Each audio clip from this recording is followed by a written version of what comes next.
कहते हैं महाभारत का युद्ध खत्म हुआ था, लेकिन असली विनाश उसके बाद शुरू हुआ। कुरुक्षेत्र की धूल में सिर्फ खून नहीं था, वहां चीखें थीं, श्राप थे और वो साए जो अब तक जिंदा हैं। 18 दिन का युद्ध खत्म हुआ था। कौरव मारे गए, पांडव जीते, पर जीत की कोई खुशी नहीं थी। कुरुक्षेत्र का मैदान लाशों से भरा पड़ा था। चारों ओर कटे हुए सिर, टूटे हुए बाण, सड़ती हुई लाशें और रोती हुई हवाएं। गिद्ध आकाश में मंडरा रहे थे, कुत्ते सैनिकों की हड्डियां चबा रहे थे और सियारों की आवाजें दूर से आती थी, जैसे कोई कह रहा हो अभी विनाश बाकी है।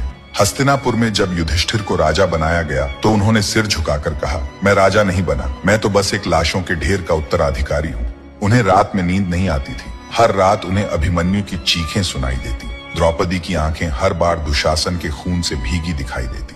भीम, जिसने दुर्योधन की जांग तोड़ी, वो अब अकेले बैठकर रोता था। हर रात उसे दुर्योधन की कराह सुनाई देती, जैसे कोई कह रहा हो, भीम, न्याय और प्रतिशोध में फर्क होता है। अर्जुन, जिसने जयद्रथ को मारा, कर्ण को हराया, अब अपने ही गांडीव को हाथ लगाने से डरता था। उसे लगता था मैंने धर्म नहीं निभाया, मैंने अपनों को मारा है। नकुल और सहदेव, जिन्हें युद्ध के बाद कोई याद नहीं करता, वे चुपचाप भाइयों के पीछे चलते, पर उनके मन में एक ही सवाल था, क्या हमने किया वो सही था? कृष्ण सब कुछ देख रहे थे। उनकी मुस्कान गायब हो चुकी थी। मैंने सुदर्शन चलाया नहीं, पर हर प्रहार मेरा ही तो था। मैंने धर्म के नाम पर अधर्म भी कराया, लेकिन अब ये युद्ध मेरे भीतर भी जल रहा है। उन्होंने रथ से उतरते हुए अर्जुन से कहा, अब समय है सच का सामना करने का। युद्ध तो केवल शुरुआत थी।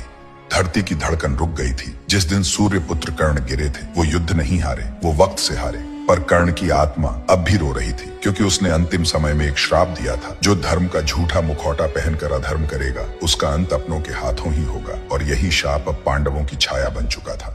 जब युद्ध समाप्त हुआ, गांधारी ने देखा उसके 100 बेटे मारे गए। उसने क्रोध में कृष्ण को श्राप दे दिया, जैसे मेरे वंश का अंत हुआ, वैसे ही यदुवंश का भी विनाश होगा। हे वासुदेव, तुम्हारा पूरा कुल नष्ट हो जाएगा और तुम्हारी मृत्यु भी अज्ञात और अपमानजनक होगी। कृष्ण ने कुछ नहीं कहा, सिर्फ आकाश की ओर देखा और उसकी आंख से एक आंसू बह निकला। श्राप लग चुका था। अब समय की उल्टी गिनती शुरू हो चुकी थी। कुछ ब्राह्मणों ने बताया कि अब कुरुक्षेत्र में रात को अजीब आवाजें आने लगी थी। रथ के पहिए खुद ब खुद घूमते थे। कर्ण की कराह हर तीसरी रात सुनाई देती थी। कर्ण की मां राधा रोज सपने में जलता हुआ बेटा देखती थी। कोई रथ चलाए बिना चल पड़ता और कोई आवाज कानों में कहती, युद्ध अभी खत्म नहीं हुआ। कई महर्षियों ने बताया, महाभारत एक युद्ध नहीं था, वो तो बस एक द्वार था। अब जो समय आ रहा है वो है कलयुग का, और उसका जन्म हुआ है कुरुक्षेत्र की इसी राख से।